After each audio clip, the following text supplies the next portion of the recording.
सो हम लोग जो है इसके पहले के क्लास में जो है जैनिज्म और बुद्धिज्म तक हम लोग जो है पढ़ चुके थे, राइट। और इसको स्टार्ट करने वाले थे जैनिज्म और बुद्धिज्म।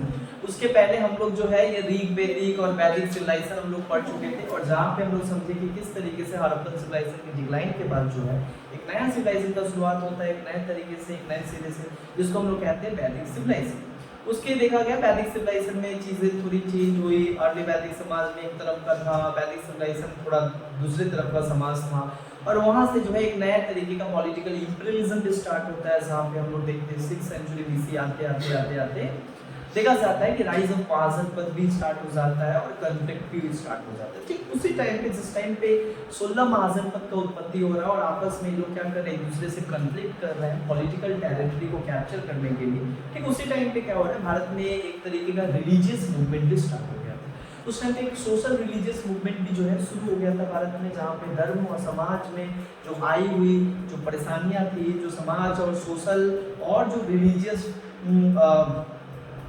जो डिस्क्रिमिनेशन हो रहा था उस समय के लोगों का सनातन धर्म में, हिंदू धर्म में, जो ब्राह्मणिज्म और ब्राह्मण अपने आप को सबसे सर्वश्रेष्ठ जाति के होने के कारण जो है ये लोग क्या करने लगे, धीरे धीरे बाकी सारे जितने भी निम्न जातियां हैं उनके ऊपर क्या करने लगे, कई तरीके का लॉ, कई तरीके का ऑब्स्टिकल्स, कई तरीके का रूल्स रेगुलेशन बना दिए, जिससे कि उनका जीवन पूरे तरीके से जो है आधारहीन हो गया। पूरी तरीके से देखा जाए तो डिप्राइव्ड होने लगे, एक्सप्लॉइटेशन होने लगा, जो बेसिक उनका अधिकार था उनसे भी छीन लिया गया। और साथ ही साथ इसका सब कुछ करने का एक ही मकसद था ब्राह्मण का कि आम लोगों से ज़्यादा क्या किया जाए, धर्म के आधार पे और धर्म के नाम पे जो है उनसे क्या किया जाए, पैसा तो ऐंठा जाए। और यही जो है हमारे काम ब्राह्मणिज्म उस टाइम के द्वारा किया गया, जिससे हमारे समाज में कोई भी खुश नहीं थे, ना क्षत्रिय खुश थे, ना वैश्य खुश थे और ना शूद्र थे, क्योंकि इन तीनों का जो है बहुत दयनीय स्थिति हो गई थी इस ब्राह्मणिज्म और सुपीरियरिटी ऑफ ब्राह्मण क्लास के कारण, वर्णा सिस्टम के कारण। तो बाद में इसका विरोध होना स्टार्ट हुआ, लोग इसको छोड़ के जाने लगे, क्योंकि इसमें बहुत ज़्यादा कॉम्प्लेक्सिटी बढ़ गया, क्योंकि इसमें लोगों का कहना था कि केवल वो लोग संस्कृत पे जोर डालते थे और हम लोग को संस्कृत नहीं आता था, और जिसके कारण जो है हम लोग के साथ मतलब भेदभाव किया जाता था, हम लोग के साथ बात तक नहीं किया जाता था, कई तरीके का जो है रीज़न होता है। और उसके बाद ही क्या होता है, आम लोग जो है बड़ा परेशान थे, वो लोग चाहते थे कि डिग्निटी तरीके से और इक्वालिटी तरीके से और एक अच्छे तरीके से जीवन को क्या करें, आगे बढ़ाए।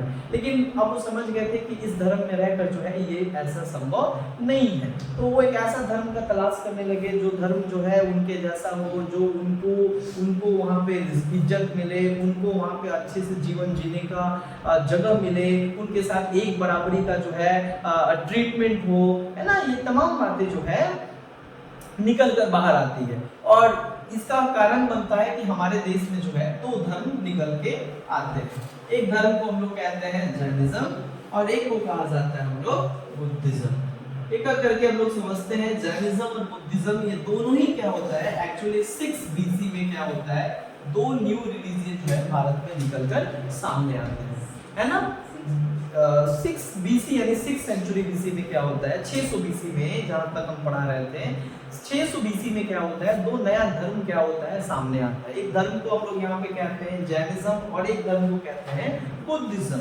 ये दोनों ही धर्म जो है कॉन्टेम्पररी रिलीजियन है, क्योंकि एक ही समय में आया, है ना। तो सबसे पहले हम लोग बात करते हैं जैनिज्म और बुद्धिज्म में, बुद्धिज्म के बारे में बात करते हैं। जो बुद्धिज्म रिलीजियन है, जैसे कि हम लोग को पता है कि बौद्ध धर्म जो है एक भारत का सबसे प्राचीनतम धर्मों का एक सबसे प्राचीनतम धर्म है। और इसके अलावा जो है बुद्धिज्म के बारे में अगर बताया जाए तो बुद्धिज्म जो है एक रिलीजियन निकल के आया। जैन धर्म और बौद्ध धर्म दोनों ही धर्म जो है, ये जो ब्राह्मणिज्म है, ये जो हिंदू समाज और हिंदू धर्म में जो इतना ज्यादा डोमिनेशन होने लगा ब्राह्मणों का, उसके कारण ही उसका रिजल्ट ही था कि दो नया धर्म आया, क्योंकि लोगों का उस धर्म में जो है रहकर बहुत बुरा हाल हो गया था। तो बाद में लोगों ने क्या किया, हिंदू धर्म को छोड़ के जो है उन्होंने जैन धर्म और बौद्ध धर्म को जो है अपनाना शुरू किया, क्योंकि इन दोनों धर्मों में जो है एक जैसा बर्ताव होता था, एक जैसा इक्वल स्टेटस था, कोई no caste system, no social discrimination, और किसी भी तरीके का कोई सैक्रिफाइस देने का बात नहीं था, यानी कोई यज्ञ करने का बात नहीं था, बलि देने का बात नहीं था, हाँ किसी को पैसा देने का बात नहीं था। तो बड़ा अच्छा धर्म था, सादा धर्म था, सिंपल धर्म था, है ना। अब जो बौद्ध धर्म है, इस बौद्ध धर्म की शुरुआत एक्चुअली कैसे होती है? इस बौद्ध धर्म की शुरुआत होती है गौतम बुद्ध। सो गौतम बुद्ध, जिनको हम लोग आज लॉर्ड कहते हैं, सो ये कवि जो है, इनका भी जो है गौतम बुद्ध जिन्होंने बौद्ध धर्म का नींव रखा, ये इनका कहानी भी बड़ा रोचक कहानी है। बौद्ध धर्म शुरू होने का भी जो है एक बहुत रोचक, एक बड़ा एक लंबा इतिहास है, जिसमें बताया जाता है कि गौतम बुद्ध, जिनको आज पूरा दुनिया मानता है, आज हर देश में जो है उनका लाइक उनका स्टैचू है, हर देश में जो है लोग उनके आइडियाज को, उनके टीचिंग को, उनके डॉक्ट्रिन को जो है बस केवल मानते ही नहीं है, बल्कि उसको परफॉर्म भी करते हैं और जीवन में भी उतारने का कोशिश करते हैं। प्रैक्टिकली जो है, प्रैक्टिकल लाइफ में भी जो है उन चीज़ों को क्या करते हैं, यूटिलाइज करते हैं। और खास तौर पे क्या कारण था कि कोई सुपरस्टिशियस नहीं था, ये एक्चुअली एक जीवित और जीता जागता बुद्धिज्म का गौतम बुद्ध का जो है लाइक इतिहास के पन्नों में और हर जगह गौतम बुद्ध जो है मिल जाते हैं। तो गौतम बुद्ध का एक्चुअली जन्म होता है, इनका जब जन्म होता है तो इनका जन्म एक्चुअली रॉयल फैमिली में होता है। इनका जन्म ऐसा नहीं है कि आम परिवार में जन्म होता है, इनका जन्म एक रॉयल फैमिली में होता है, एक राजा के खानदान में जन्म होते हैं। इनके पिता का नाम था सुदोधन। तो इनके पिता का नाम एक्चुअली क्या था? सुदोधन। और सुदोधन जो थे वो कोसला के कपिलावस्तु के क्या थे? राजा थे। यानी कपिलावस्तु के बेसिकली क्या थे? राजा थे इनके पिता। और एक राजा के घर में जो है इनका जन्म होता है, और इनका जन्म जो है बहुत लंबे समय वेट करने के बाद क्या होता है, इनका जन्म होता है ना। तो जब इनका जन्म होता है तो इनका जन्म होता है एक्चुअली जिस दिन इनका जन्म होता है उस दिन क्या था? पूर्णिमा था, है ना। सो उस दिन मतलब पूर्णिमा के दिन क्या होता है, इनका जन्म होता है। और जन्म के ठीक 7 दिन बाद जब ये पैदा लेते हैं तो इनकी माँ की मृत्यु हो जाती है। यानी इनके जन्म के जस्ट 7 दिन बाद क्या होता है, जब 7 दिन के रहते हैं तब इनकी माँ इनको छोड़ के चली जाती है। उसके अलावा देखा जाए तो जब इनका छठियार होता है तो उस टाइम पे पूरा राजघराने और सबको बुलाया जाता है, बड़े बड़े ऋषि मुनि को, कि इनका पत्रा देखकर बताया इतने लंबे समय के बाद राजा का पुत्र हुआ था। और सुदोधन को बड़ा ही लाइक बहुत लंबे समय से इंतजार था कि मेरा कोई पुत्र हो जिसको हम अपने बाद जो है राजा बनाए और वो हमारे राज जो मर्यादा है उसको क्या करे, आगे बढ़ाए। तो गौतम बुद्ध उस समय नाम नहीं पड़ा था, उस समय इनका नाम रखा गया सिद्धार्थ, है ना। उस समय इनका नाम क्या था? बचपन का नाम क्या था? सिद्धार्थ। और इनके माता का नाम था एक्चुअली, क्या नाम था इनका माता का नाम? क्या था इनके माता के नाम को? कहा जाता है इनके माता का नाम था माया देवी, है ना। इनके माता का नाम था माया देवी। और उनके जस्ट ये जन्म लेने के 7 दिन बाद उनकी मृत्यु हो जाती है। बाद में जो है उनकी माता की जो बहन है उससे फिर क्या करते हैं कि सुदोधन शादी करते हैं, ताकि एटलीस्ट इस बच्चों का जो है देखरेख कर सके, पालन पोषण कर सके, है ना। क्योंकि ये केवल बच्चा नहीं है, आने वाले समय का जो है युवराज है, आने वाले समय का राजा है। तो इनका बाद में जो है इनका देखरेख कौन किया? बाद में इनका देखरेख की गौतमी, है ना। गौतमी बोल के एक मतलब वो इनकी माँ की बहन थी जो क्या करती है, इनका पालन पोषण करती है ना। और उसके अलावा देखा जाए तो जब ऋषि मुनि बुलाया गया, बहुत बड़े बड़े जो ज्योतिषी बुलाया गया, जो इनके पत्रा देखकर बताएंगे कि ये जो अभी लड़का हुआ है इतने दिनों बाद सिद्धार्थ, इसका भविष्य क्या कहता है, हॉरोस्कोप क्या कहता है ना। तो इसके लिए वो क्या करते हैं, पत्रा उत्तर दिखाया जाता है। तो पता चलता है कि बहुत सारे जो ज्योतिषी है, बहुत सारे ज्योतिषी कहते हैं, 2 बात कहते हैं। कुछ ज्योतिषी ये कहते हैं कि ये बच्चा वर्ल्ड कंक्यूरर बनेगा, या तो क्या बनेगा, दुनिया का विजेता बनेगा, बहुत महान शासक बनेगा, बहुत महान राज्यपाट संभालेगा, और नहीं तो ये वर्ल्ड रिनाउंसर बनेगा, एक तपस्वी बनेगा, एक लाइक क्या बोलेंगे, योगी बनेगा। इसी तरीके का जो है ये 2 प्रिडिक्शन करते हैं, जिससे क्या होते हैं, इनके जो पिता होते हैं बड़ा नाराज हो जाते हैं, क्योंकि ज्यादातर लोग ये बात कहते हैं कि इनका मतलब ज्यादातर लोग यही बात कहते हैं कि ये जो है राजपाट नहीं करेगा, ये काफी कम उम्र में क्या करेगा, जो क्या बोलेंगे, तपस्वी का जो रास्ता है उसको क्या करेगा, अपना लेगा। अब राजा को इनके पिता का बड़ा टेंशन हो गया, मेरा एक ही औलाद है, इसको हम राजा बनाएंगे और ये सन्यासी और फकीर बनने वाला सब लोग कह रहे हैं। अब वो कैसे भी जो है वो ऐसा सुनकर तो चुप नहीं बैठते हैं, तब तक ज्योतिष से पूछते हैं कोई रास्ता नहीं है जिससे हम इसको ऐसे कर पाए, बचा पाए इस रास्ता इधर जाने से। तो बोलते एक ही कारण है, इसको क्या कीजिए, दुख का एहसास होने मत दीजिए, इसको लग्जरियस लाइफ, कंफर्टेबल लाइफ दीजिए, ताकि इसको जो है इस बात को गमी ना हो कि लाइक हम कभी दुख का एहसास करें, है ना। क्योंकि जब भी ये इसको दुख का एहसास होगा तो ये उसी रास्ते चल पड़ेगा, है ना। क्योंकि जो नियति में लिख कर आया उस नियति को आप नहीं काट सकते और ना हम काट सकते हैं।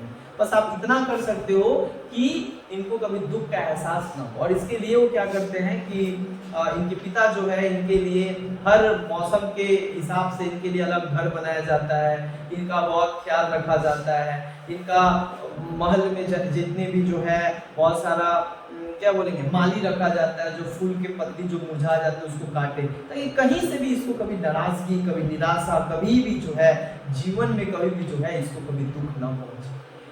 और सब कुछ इनका ख्याल रखा जाता था। माँ एकदम काफी 14-16 साल की उम्र में इनका विवाह करवा दिया जाता था, एक बहुत ही सुंदरी, एक सुंदर कन्या से इनका विवाह करवाया जाता है जिनका नाम था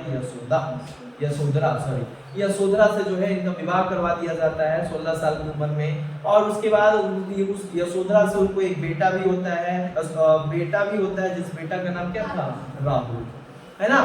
तो ये एक पारिवारिक जीवन जीने लगते हैं। और उसके बाद क्या होता है, फाइनली वो समय आ गया जो समय सबको इंतजार था, है ना।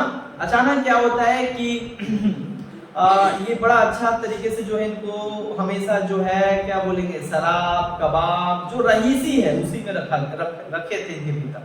लेकिन अचानक जब समय आता है राज्याभिषेक होने का, जब समय आता है कि राजा बनने का, तो उस टाइम पे क्या होते हैं, ये 29 साल की उम्र के होते हैं। और जब राज्याभिषेक करने का समय आता है तो कहा जाता है कि एट द एज ऑफ 29 जब इनको राज्याभिषेक के लिए ले जाया जा रहा था, तो जिस रास्ते से ले जाया जा रहा था वहां से पहले ही पूरा सबको आगाज कर दिया गया था कि इस रास्ते पे कोई भी जो है इंसान नहीं दिखना चाहिए। और सारे पत्तों जितने भी पत्ते वहां पे सूख गए थे सभी को काट दिया गया था, ताकि इनको कभी भी किसी भी तरीके से जो है इनको कभी भी ऐसा ना लगे कि ये दुख का या कभी निराशा का ऐसा उनको फील ना हो। बट जब वो जाते हैं उनके साथ 4 इंसिडेंट होता है। ये 4 इंसिडेंट होता है जो उनके जीवन को पूरे तरीके से बदल देता है। जब वो आगे बढ़ते हैं तो सबसे पहले देखते हैं ओल्ड क्रिपल मैन, एक कहराते हुए चिल्लाते हुए एक बूढ़ा इंसान को देखते हैं जो बहुत ही दर्द में था, है ना। ओल्ड क्रिपल मैन वो क्या कर रहा था, थोड़ा झुक कर चल रहा था। बूढ़ा हो जाने के बाद तो क्या है, हड्डी जो है अब मजबूत नहीं रहती है, थोड़ा नौ जाता है, झुक जाता है। तो ओल्ड क्रिपल को देखते हैं और ओल्ड क्रिपल को देखते हुए जो है वो देखते हैं कि भाई वो जो है बूढ़ा जो है थोड़ा झुक कर क्या हो रहा है, जा रहा है। और जैसे ही वो झुक कर जा रहा है तो ये देखते हैं उसके दुख को देखा नहीं जा रहा था। और पहला बार ऐसा देखते हैं तो अपने जो उनका क्या बोलेंगे हाथी चालक था उसको डायरेक्ट बोलता है, रोकता है और पूछता है कि ऐसा क्यों चल रहा है, क्या हो गया उसको। तो हाथी चालक बोलता है कि महाराज माफ कर दीजिए, बड़े महाराज का आदेश है कि कुछ बताने की नहीं। तो ये तलवार निकाल लेते और बोलते हैं कि बड़ा महाराज बाद में देखेंगे, पहले तो हमें तुमको देख लेंगे, बताओ नहीं तो थोड़ा नत्ती काट लेंगे। तो उसके बाद क्या होता है कि अब वो बहुत अपना तफरी में आ जाता है और फिर उसके बाद वो बताना उसको पड़ता है। बोलता है कि महाराज ये जीवन का अंतिम यात्रा है, अंतिम समय है जहाँ पे ऐसा हो जाता है ना। और जाने का समय उनका आ गया है, तो बूढ़ा हो गया भी है। तो बोलता है क्या ये सभी के साथ हो, हर इंसान के साथ हो, वो तो भगवान सब तो इंसान है, सबका तो बुढ़ापा आएगा, तो एक ना एक दिन तो ऐसे ही रहना पड़ेगा। तो ये क्या करते, चौंक जाते हैं सुनकर। आज तक इनको ये पता नहीं था कि लाइक बुढ़ापा भी क्या होता है। जब लाल प्यार से इनको पाला गया था, जब आगे बढ़ते हैं तो एक और घटना देखते हैं। वो घटना देख और दंग रह जाते हैं। एक इंसान जो है सिक मैन को देखते हैं जो बहुत ही उसका तबीयत खराब था, बीमार इंसान था, हाथ कटा हुआ था, लहू लुहान था, बहुत तड़प रहा था, चिल्ला रहा था, रो रहा था। उनको देखा नहीं जाता, रुकवा देते, बोलते क्यों रो रहा है, क्या हो गया उसको। बोलते हैं महाराज उसका हाथ कट गया है, उसको ये बीमारी हो गया है, अब वो मरने वाला है, अब ज्यादा दिन का मेहमान नहीं। बोलते अरे यार काहे, मतलब क्यों ऐसा है और इसका इलाज। नहीं महाराज इसका कोई इलाज नहीं। तो ये देखकर दंग रह जाता है, बोलता है कि मतलब क्या कल मेरे को भी ऐसा हो सकता है। बोलता है महाराज हो सकता है, जीवन है, किसी को भी बीमारी हो ही सकती है। तो बोलता है इतना दुख सबको है, सब कह रहा है, चिल्ला रहा है, और ये आज तक कभी इतना कानने का आवाज कभी जीवन में नहीं सुने थे, है ना। अब ये आगे बढ़ते हैं, जैसे ही आगे बढ़ते हैं तो उसके बाद क्या होता है कि आगे बढ़ते हैं तो इसके बाद एक और लोग को देखते हैं, डेड मैन। जब वो एक इंसान, मरा हुआ इंसान को देखते हैं जिसको क्या कर रहा था, सब बांध के ले जा रहा था कंधा पे। वो देख के बोलते नहीं भाई काहे सब उसको बांध के ले जा रहे हैं इंसान को। तो बोले महाराज टिकट कट गया है। तो मतलब बोलता है टिकट कट गया का मतलब जो जन्म लिया है वो एक ना एक दिन जाएगा ही, और उनका जीवन समाप्त हो गया है, अब वो बस जला है, मतलब उनको अब वो चले जा रहे हैं। तो बोलता है मेरे साथ भी हो जाएगा, हम भी मर जाएंगे। हाँ भगवान सब मर जाएगा। अब इनको क्या होता है डर, अब इनको लगा डर।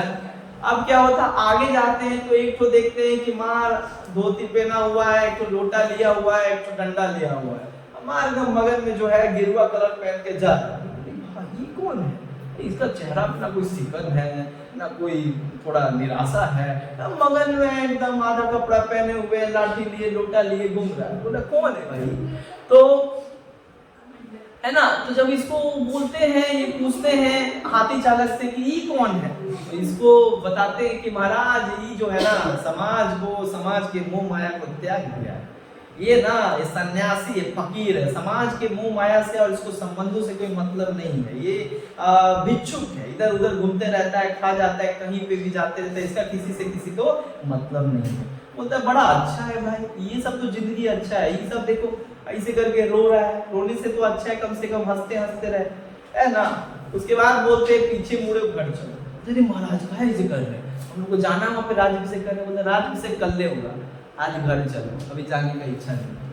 तो उसके बाद तलवार रखकर जो है राज्य सारा हाथी चालक और सारे सेना को जो है वापस मतलब घुमा लेते हैं, फिर घर आ जाते हैं। घर आके यशोधरा से भी बात नहीं करते, यशोधरा चौक जाती है, होता है भाई राहुल उसमें बहुत छोटा था। तो उसके बाद क्या होता है कि उसी रात वो दिन नहीं आता उनको, और सोचते रहते कि दुनिया में इतना तकलीफ है, इतना दुख है, इतना परेशानी, और हम लोग यहाँ पे एंजॉय कर रहे हैं, क्या ये ऐसा, यही इंसानियत है। अब वो क्या करते हैं कि लोगों के दुख को अब उनको देखा नहीं जा रहा था, और वो बार बार इमेज उनके आंखों पे बार बार आ रहा था, बार बार मानो ऐसा लग रहा था कि फ्लैशबैक हो रहा था बार बार। तो ये तमाम चीजों को देखकर जो है अब वो उसी रात को क्या करते हैं, 1 बजे रात को जब यशोधरा रावण सब सोए रहते हैं, है ना, तो उसके बाद वो क्या करते हैं, निकल जाते हैं वहां से, सब कुछ त्याग देते हैं और एक जस्ट घोड़ा लेते हैं और वहां से निकल जाते हैं। और जो सिद्धार्थ एक बार निकला वापस लौट के, और ये सिद्धार्थ लौट के जाते हैं, और उसके बाद जो है 6 सालों तक क्या करते हैं, भटकते रहते, और जाकर फाइनली क्या होता है, बोध गया में पीपल ब्रिज के नीचे बैठते हैं, निरंजना रिवर के नीचे बैठते हैं, पूर्व की तरफ मुंह करते हैं, और वहां पे क्या करते हैं, तपस्या करते हैं और ज्ञान की प्राप्ति करते हैं। और जब ज्ञान की प्राप्ति होती है तो इन 35 at the age of 35 years he got enlightenment। इनको ज्ञान की प्राप्ति हो गई, तो तमाम ज्ञान उनको समझ में आ गया कि इस जीवन का, इस दुख का कारण क्या है, ये दुख क्यों हो रहा है, और इस दुख से इंसान को कैसे बचाया जा सके, है ना। तो इसको कहा गया यहाँ पे कि जब 35 साल की उम्र में पीपल ब्रिज के नीचे उनको ज्ञान की प्राप्ति होती है, तो उसके बाद जब इनलाइटनमेंट हो जाते हैं, तो उसके बाद क्या करते हैं, सभी को क्या करते हैं, वहां पे ज्ञान देते हैं। तो जहाँ पे ज्ञान देते हैं, एक्चुअली जिस सारनाथ, जहाँ पे वो 5 लोगों को सबसे पहले क्या दिए थे, ज्ञान दिए थे, तो सारनाथ में ज्ञान देते, और उसके बाद घूम घूम कर क्या करते थे, भिक्षुक मांगते थे, और सभी के दुख और परेशानियों को क्या करते थे, बताते थे कि आओ हम बताते हैं तुमको निर्वाणा कैसे पाया जाए। अब यहाँ पे बात आता है निर्वाणा का मतलब क्या होता है। निर्वाणा का मतलब होता है लिबरेशन फ्रॉम सफरिंग।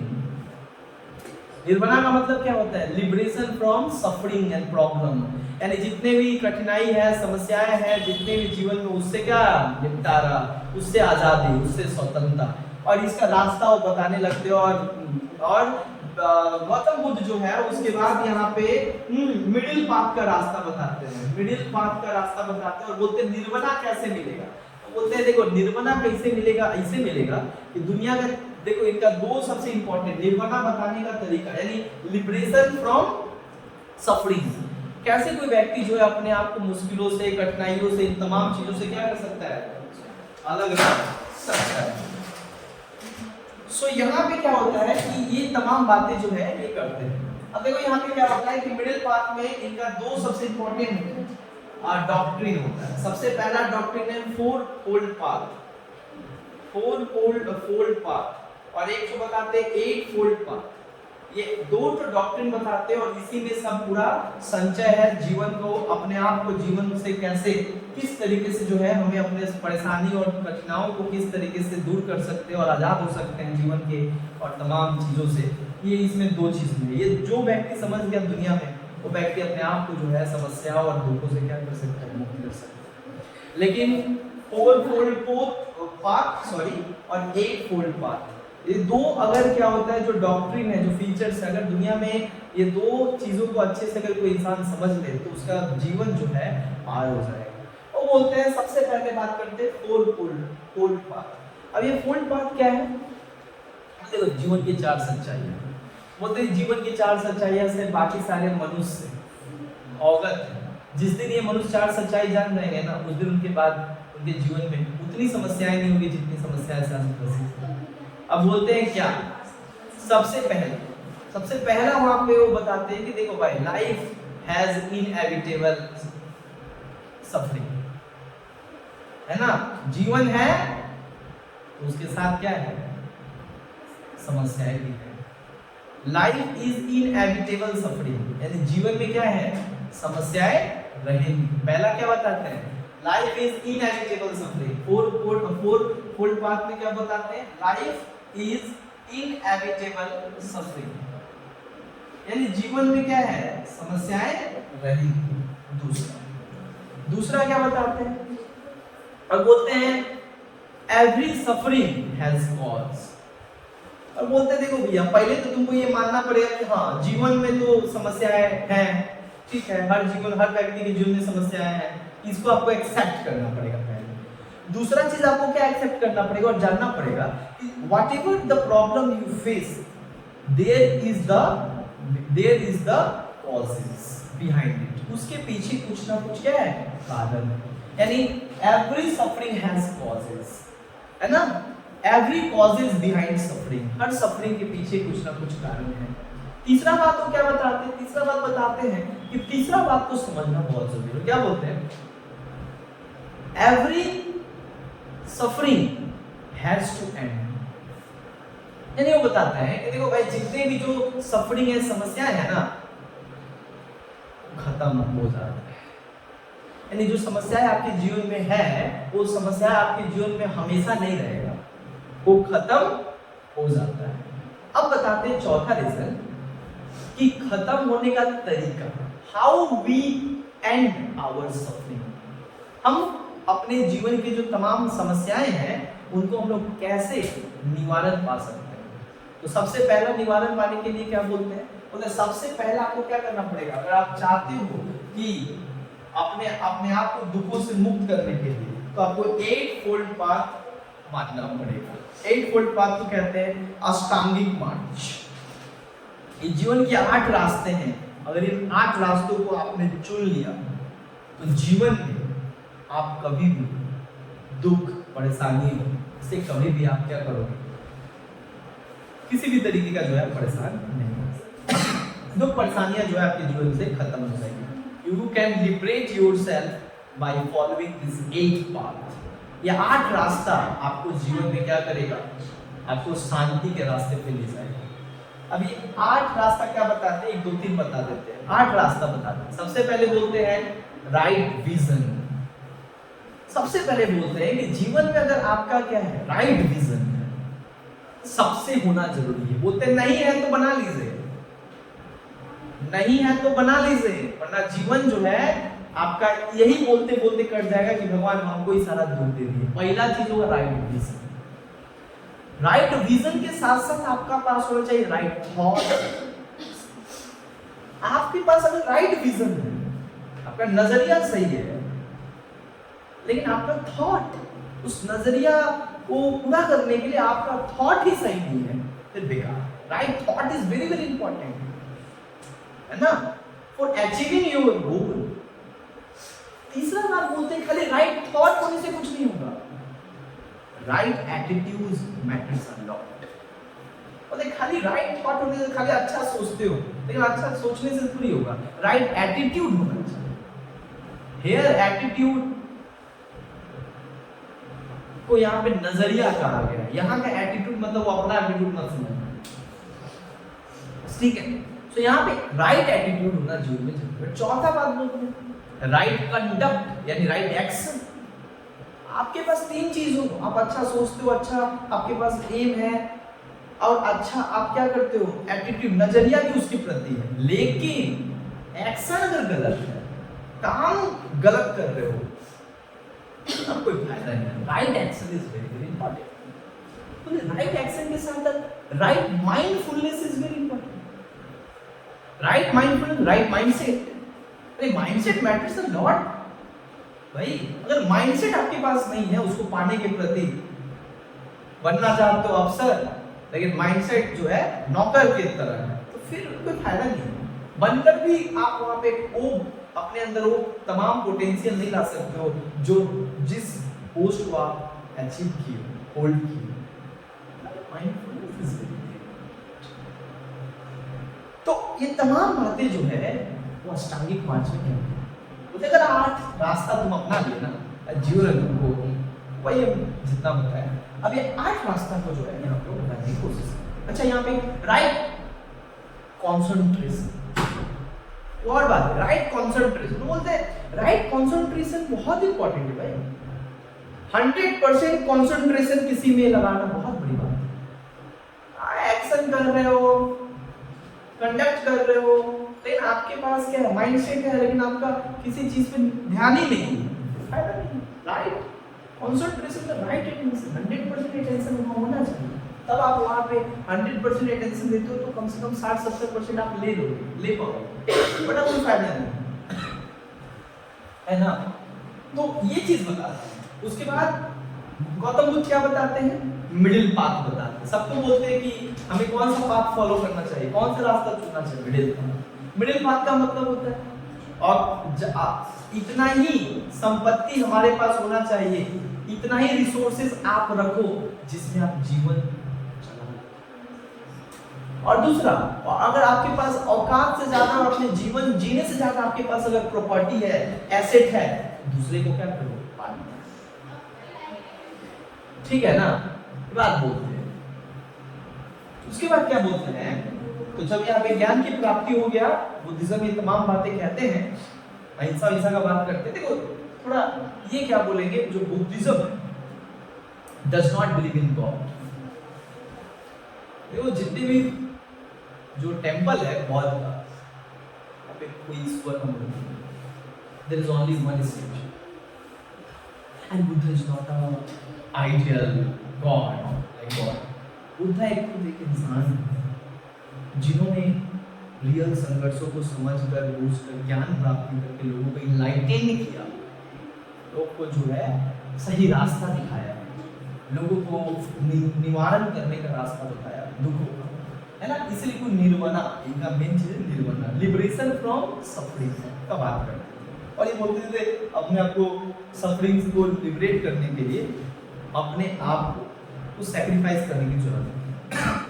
ज्यादा कॉम्प्लेक्सिटी नहीं है बुद्धिज्म का, सिंपल भाषा क्या है बुद्धिज्म का, ये किस भाषा बात करते, पाली, पाली से लोकल लैंग्वेज, जिसके कारण लोगों ने भरपूर इसका सपोर्ट किया और अपनाया। दूसरा क्या है, यहाँ पे कोई कास्ट नहीं, कोई इनइक्वालिटी नहीं है, कोई डिस्क्रिमिनेशन नहीं, विमेन्स को भी एक ही जैसा यहाँ पे स्टेटस मिलता था, जिसके कारण सबसे ज्यादा उस टाइम पे धर्म जो पॉपुलर हुआ वो धर्म हुआ बुद्धिज्म, है ना।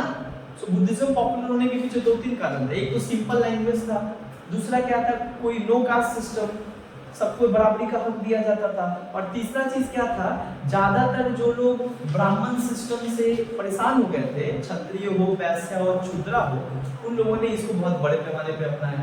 चौथा कारण, बहुत बड़े बड़े जो राजा थे, रूलर थे उस टाइम के, महाजनपद थे, उन लोगों ने भी जो है इस धर्म को अपनाया। पहला तो अपनाया बुद्धा, अशोक अपनाया, बिंबिसारा का जो समय था वो अपनाया, उदयन पहला फर्स्ट बुद्धिस्ट काउंसिल करवाया। तो ये सब देखा जा रहा है। तो यहाँ पे हम समझे, बाद में एक बार जब ज्ञान प्राप्ति के बाद जो है गौतम बुद्ध, अब तो सिद्धार्थ से गौतम बुद्ध हो गए, तो अब जब जाते हैं घर, दरवाज़ा खटखटाते हैं, राहुल होता है, राहुल पहचान नहीं पाता है। उसके बाद यशोधरा आती है, यशोधरा आके देखती है, ये भिक्षुक मांग रहे थे, भीख मांगने गए थे, यशोधरा पहचान जाती है और पहचान के बाद वो गाली देती है, लज्जा नहीं आता है, बात में छोड़ के चले गए वो। हाँ, तो सुनाते हैं, करी कुटी जितना सुनाना था सुनाते हैं, वो तो हम बोल नहीं सकते हैं क्या सुना है, लेकिन जो भी है वो सुनाए। यशोधरा बहुत अच्छा से देती है खाने पर, लेकिन फिर उसके बाद जो है यहाँ पे क्या होता है कि ये तमाम बातें जो है यशोधरा जो है बोलती है ना। तो सिद्धार्थ बोल रही थी, तो ये बोलते हैं कि तुम्हारा गुस्सा होना जायज है ना, तुम्हारा गुस्सा होना जो है जायज है, लेकिन वही बात है, अभी जो आया है वो तुम्हारे दर पे वो बुद्ध है, और जो गया था वो सिद्धार्थ था। तो मेरे को फर्क तक नहीं पड़ता तुम जो भी बोलो, मैं तो भिक्षुक मांगने आए, दोगे तो भी ठीक है, ना दोगे तो भी ठीक है। हाँ, यशोधरा बोले भिक्षुक चाहिए तुमको, हमारा जीवन छुड़ा के। तो बहुत सारा है दुख अपना व्यतीत करती है, जो हम लोग क्लास 12 में पढ़े थे, 3rd सेमेस्टर में, है ना। क्या चले जाते तो क्या होता है ना। तो यहाँ पे यशोधरा जो है वो बोलते हैं कि सखियों मुझे कह कर जाते हैं। चलो आगे। तो बुद्धिज्म का भी जो है ना 2 प्रकार है, बुद्धिज्म का 2 प्रकार है, सुनो है, बुद्धिज्म हैज 2 सेक्ट। बुद्धिज्म में 2 सेक्ट है, संप्रदाय है। एक को कहा जाता है महावंशा, एक को कहा जाता है दिवावंशा। महावंशा, दिवावंशा 2 सेक्ट है, यानी समुदाय है। भाषा समझा है ना तुम लोग को, पाली लैंग्वेज। सो बुद्धिज्म समझ में आया, दिवावंशा। आगे बढ़ते हैं जैनिज्म। अच्छा, बुद्धिज्म का एक सबसे इंपॉर्टेंट स्क्रिप्ट है, इसका नाम क्या है? त्रिपिटक। त्रिपिटक, त्रि मतलब बास, 3 और पिटक मतलब basket, basket of 3 dot. Tripitaka, the script of Buddhism, है ना। ये स्क्रिप्ट है, मतलब बौद्ध धर्म का ग्रंथ है, जिसमें पूरा डॉक्ट्रिन लिखा गया है, किसका? गौतम बुद्ध का, है ना। अब आगे बढ़ते हैं जैनिज्म। अब ये थोड़ा जैन धर्म समझ लेते हैं। तो जैन धर्म भी जो था ना बौद्ध धर्म के टाइम पे, ये भी जो है उस टाइम पे जो ब्राह्मणों का जो अत्याचार उस समय आम लोगों पे चल रहा था, उसी को लेकर जो है एक नया रिलीजन आता है, जैनिज्म। बात यहाँ पे है कि जैन धर्म बहुत पहले से चल रहा है ना। जैन धर्म बहुत पहले आया था। जैनिज्म जो है ना, जैनिज्म जो है ये एक्चुअली क्या होता है, इसको स्थापना किया कौन? तो उस व्यक्ति का नाम था ऋषिवा। ऋषिवा जो है एक तीर्थंकर था, जिन्होंने, ऋषिवा एक तीर्थंकर है जिन्होंने सबसे पहले जैन धर्म का नींव रखा, यानी the founder of Jainism was Rishabha. Founder of Jainism was Rishabha. और उसके बाद जो है 24 तीर्थंकर बने महावीरा, यानी महावीरा वाज द लास्ट तीर्थंकर। और ये जब बने ना, तब इन्होंने जैन धर्म को बहुत ऊंचाइयों पर ले गया, है ना। बनाया तो क्या था ऋषिवा के द्वारा जैन धर्म, लेकिन 24वां तीर्थंकर बन के आया महावीरा लास्ट में, तो इन्होंने जैन धर्म को बहुत आगे लेकर गए।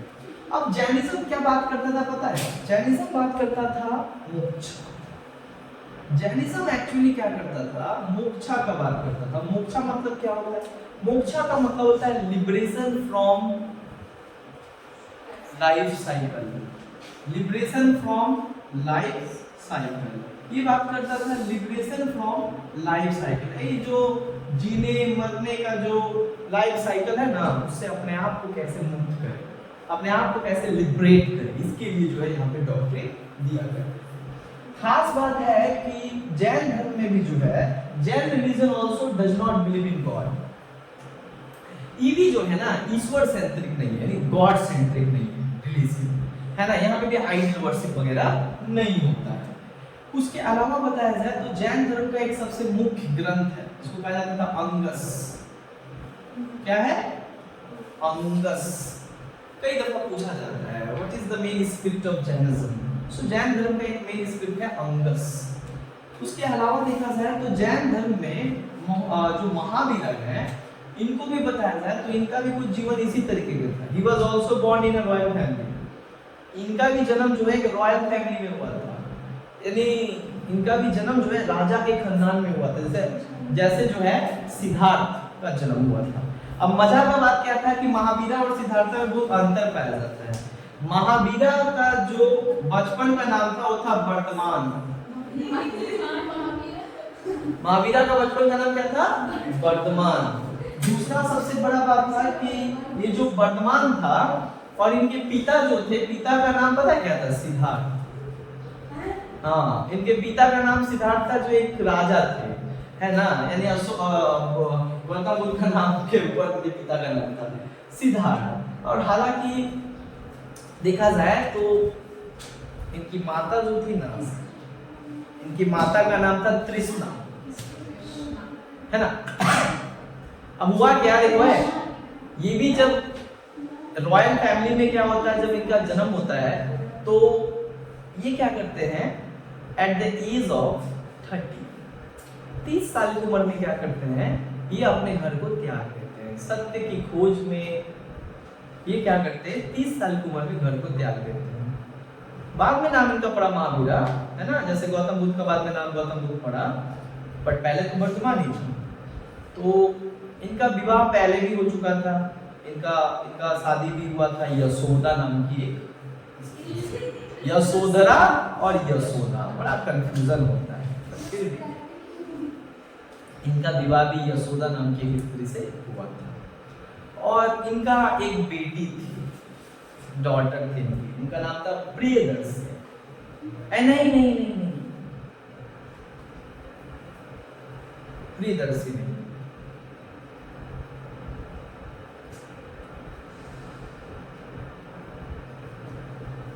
एक डॉटर है, ऐसा ही नाम है महावीरा की, मतलब नाम था याद नहीं आ रहा मेरे को, ठीक है, याद आने से हम बता दे रहे हैं।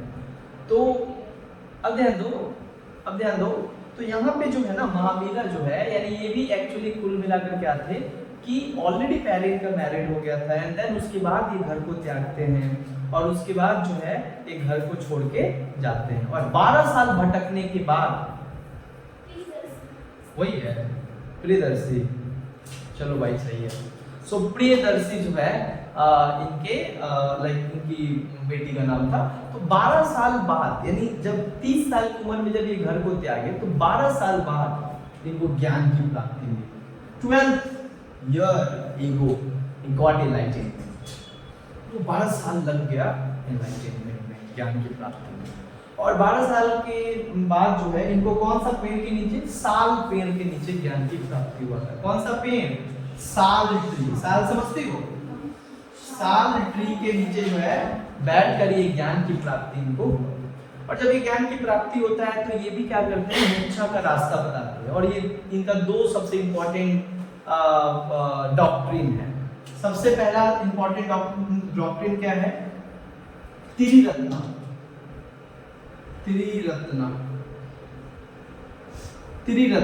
इसको कहते थे थ्री ज्वेलर्स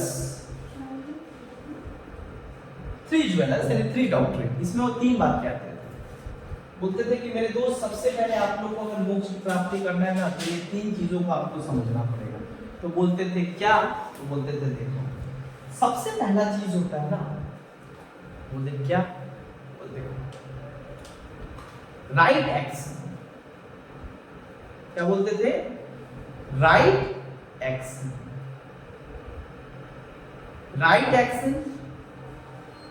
राइट थॉट, और एक तो बोलते थे क्या? हाँ, राइट नॉलेज।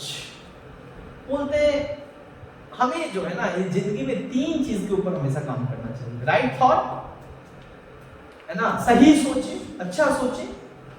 राइट एक्शन, सही काम करे, सही एक्शन करे। और क्या है? राइट नॉलेज, सही नॉलेज। क्योंकि गलत नॉलेज बड़ा खतरनाक है। तो ये त्रिरत्ना का बात करते हैं। और त्रिरत्ना के बाद एक और बात करते हैं, सुनो है, एक और बात करते हैं त्रिरत्ना के बाद 13 सीन्स का बात किए हैं कि हम इंसान 13 पाप करते हैं। जिस दिन ये 13 पाप छोड़ दिए मोक्ष की प्राप्ति हो जाएगी। वो तो 13 पाप क्या करते हैं? तो पहले गाली देना, बोला दूसरा झूठ बोलना, नतस में समाया। तीसरा क्या बोलते हैं? तीसरा बोलते हैं गाली देते हो, झूठ बोलते हो, स्मोकिंग करना, ये जो करते हो तुम लोग। उसके बाद फिर क्या बोलते हैं? बोलते देखो ये सब कुछ जो है ना, ये सब कुछ ऐसे करके 13 किसी को गलत तरीके से, गलत लहजे में बोल देना। हाँ, वायलेंस हम लोग क्या करते हैं? हिंसा किसी को भी दिखा देते हैं, गलत है ना। तो ये तमाम बातें जो है ये क्या है? जेलस है ना, चुगली करना, ये सब तमाम बातें वो कहते हैं 13 को हम लोग पाप करते हैं। अच्छा, ये क्या बताते हैं? बोलते देखो भाई, दो चीज सबसे इंपॉर्टेंट होता है। बोलते क्या? बोलते नॉन वायलेंस, अहिंसा। बोलते देखो हमें अपने जीवन को अहिंसा के माध्यम से चलाना चाहिए। और नॉन वायलेंस का मतलब ये नहीं है कि खाली किसी को ना मारे तो तुम नॉन वायलेंस हो। नहीं, मन कर्म वचन तीनों से क्या करना पड़ेगा? अपने आप को अहिंसात्मक तरीके से साबित करना पड़ेगा। बड़ा टफ है रिलीजन जैनिज्म, सिंपल नहीं है, बड़ा टफ है। यहाँ पे नॉन वायलेंस का मतलब समझ रहे हो? जो लिविंग बीइंग है उनको आपको थोड़ा भी अगर आपसे उनका नुकसान पहुंचता है, जो मच्छर को मार रही है, अगर मच्छर मर गया, अगर उसको चोट लगा, तो जैनिज्म धर्म में इसका एक अलग से दंड है, पाप। समझ पाया? तो लोग यही कारण है कि जैनिस्ट जो होते हैं वे लोग मुंह को क्या करते हैं? ढक के चलते हैं, ताकि कोई बहुत छोटा छोटा एटमॉस्फेयर में कीड़ा मकोड़ा होता है जो सांस के द्वारा जो है अंदर चला जाता है और मर जाता है। इसलिए वो तभी वो करते है ना। अब जो है, जो जैन रिलीजियन है, ध्यान दो, जो जैन रिलीजियन है वो दो तरीके का यहाँ पे भी सेक्ट है। सुनो, पूरा जैन धर्म दो तरीके का सेक्ट में बता। एक को कहा जाता है सीतांबर और एक को कहते हैं दिगंबर। दो सेक्ट होता है, सीतांबर और Digambar. Shvetambar are those who covered their body with white clothes. Digambar, Shvetambar वे लोग होते हैं जो अपने सादा कपड़ा से अपने बॉडी को ढक के चला करते हैं और ढक के हमेशा रखते हैं। लेकिन दिगंबर वे लोग होते हैं जो लोग क्या करते हैं? who wear naked, जो पूरे तरीके से नेकेड होते हैं। हाँ ना, कपड़ा पहनते हैं, यस, है ना। सो they were called दिगंबर। वे लोग बेसिकली जो है दिगंबर कहलाते थे, है ना। तो उनको कहा जाता है दिगंबर। ये लोग दिगंबर जो होते थे ना, जैनिस्ट ऐसे भी हमारे देश में 0.02% में है। और उसके बाद और बात है, ऐसे लोग जो है ज्यादातर कश्मीर, ऐसे लोग जो है जो खास तौर पे जैनिज्म अगर कोई मिलेगा तो सीतांबर में सब मिल जाएगा, लेकिन दिगंबर जो है बहुत रेयर देखने को मिलता है। वे लोग तब आते हैं जब गंगा नहाना होता है, तो सबसे पहले डुबकी वही लोग लगाते हैं, पूरा कपड़ा घेर दिया जाता है, किसी और को जाने नहीं दिया जाता है। और नहा लेने के बाद जो है, जब वो गंगा नहान कर लेंगे तब जाकर सब लोग गंगा नहान वो आते हैं। उस टाइम पे जो है आते हैं, देन वो फिर जहाँ जैसे देखो मेनली गुफा में रहा करते हैं आज भी, मेनली जो है माउंटेन हिली एरिया में जो है तपस्या करते हुए नजर आते हैं। और वे लोग कोई खाना नहीं खाते हैं, फूड वगैरह नहीं खाते हैं, वो सेवन तक नहीं करते, बस केवल वो जो सेवन करते हैं चिल्लम हो गया, गांजा हो गया, ये सब करके जो है वो लोग अपने आप को जो पूरा सूखे हुए लोग होते हैं। नहीं, ये लोग कुछ नहीं खाते हैं, लेकिन ये सब कुछ लेते हैं बिना लिए पे चलो देखो है, ध्यान दो। अब देखो, चलो है ध्यान दो। सो दिगंबर जो है यहाँ पे हम लोग समझे सीतांबर दिगंबर। जैन धर्म जो रिलीजियन है इसका लैंग्वेज होता है, इस लैंग्वेज को कहा जाता है Prakrit. The language of Jainist was called Prakrit. Jain धर्म का जो लैंग्वेज होता है उसको हम लोग कहते हैं प्रकृत। प्रकृत लैंग्वेज क्या करते हैं ये लोग बोला करते हैं, ठीक है। उसके अलावा ये देखा जाता है सबसे ज्यादा स्ट्रिक्टेड, सबसे ज्यादा मतलब क्या बोलेंगे, एक बहुत ज्यादा टफेस्ट लैंग्वेज के रूप में जो है जैनिज्म को देखते हैं। यहाँ पे लोग चींटी को भी मारना जो है पाप समझते हैं, इस तरीके के रिलीजियन है। सो यहाँ पे हम जैनिज्म और बुद्धिज्म, जैन धर्म को आगे बढ़ाने का जो श्रेय दिया जाता है वो दिया जाता है चंद्रगुप्त मौर्य। चंद्रगुप्त मौर्य जो है मौर्य डायनेस्टी के फाउंडर, उन्होंने जो है आखिरी समय में जब उनके साम्राज्य में अकाल पड़ गया था और उसको अपनों को मानते हैं कि वो बहुत दोषी हैं, बाद में वो जैनिज्म अपनाने लगे और सेक्रीफाइस करने लगे। इसमें सेक्रीफाइस है, अपने आप को खाना पीना त्याग दिए और उस तरीके से जो है अपने आप को जो है ये कर दिए। इसको कहा जाता है, जो उन्होंने जैनिज्म को अपनाया चंद्रगुप्त मौर्य, है ना। तो लेकिन जैनिज्म और बुद्धिज्म में देखा जाए ना, तो जैनिज्म बुद्धिज्म को ज्यादा प्रमोशन मिला। बुद्धिज्म जो है दुनिया के बहुत सारे देशों में गया, लेकिन जैन धर्म जो है ना बहुत कम लोग इसके मानने वाले हैं और इसको ट्रूली जो है विश्वास करने वाले लोग हैं, फॉलो करने वाले लोग हैं। इसका एक कारण है यहाँ पे कॉम्प्लेक्सिटी ज्यादा है, थोड़ा टफेस्ट है ह्यूमन के लिए थोड़ा ज्यादा, ये यहाँ पे सारे ह्यूमन जो है इसको नहीं फॉलो कर सकते हैं क्योंकि इसका रिचुअल्स, इसका तमाम चीजें थोड़ा हटके है ना। तो ये एक चीज जो है हम यहाँ पे देखने को मिलता है जैनिज्म और बुद्धिज्म जो उस टाइम पे रिलीजन है। अच्छा, उस टाइम पे जिस टाइम पे हमारे देश में जैनिज्म बुद्धिज्म आ रहा है, ठीक दुनिया पे और भी बहुत सारा सिविलाइजेशन उस समय चल रहा था जहाँ पे भी जो है रिलीजियस मूवमेंट स्टार्ट हो गया था। जैसे चाइना में उस समय रिलीजियस मूवमेंट स्टार्ट हो गया था। चाइना का एक ग्रेट टीचर जो चाइना को एक मोरालिटी का पाठ पढ़ा रहा था, चाइना में एक नया धर्म, एक नया संस्कृति का शुरुआत किया था कि समाज को मोरल सिविलाइज्ड बनाया जा सके। उस व्यक्ति का नाम था कन्फ्यूशियस, जो चाइना में एक बहुत बड़ा ग्रेट टीचर था, great teacher of China Confucius, है ना। तो ये तमाम लोगों ने क्या किया, अपने अपने देश में जो है इन लोगों ने क्या किया, सुधार लाया, है ना।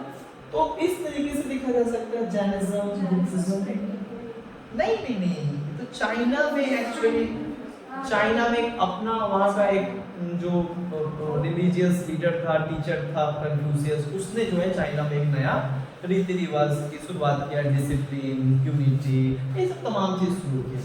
उसके अलावा देखा जाए तो जैनिज्म बुद्धिज्म को सबसे ज्यादा प्रमोशन मिला अशोका के कारण, जहाँ पे अशोका का बेटा बेटी संमित्रा और महेंद्र और संमित्रा को अशोका खुद ही भेज दी श्रीलंका, और श्रीलंका में जो है ये लोग जाकर प्रचार किया।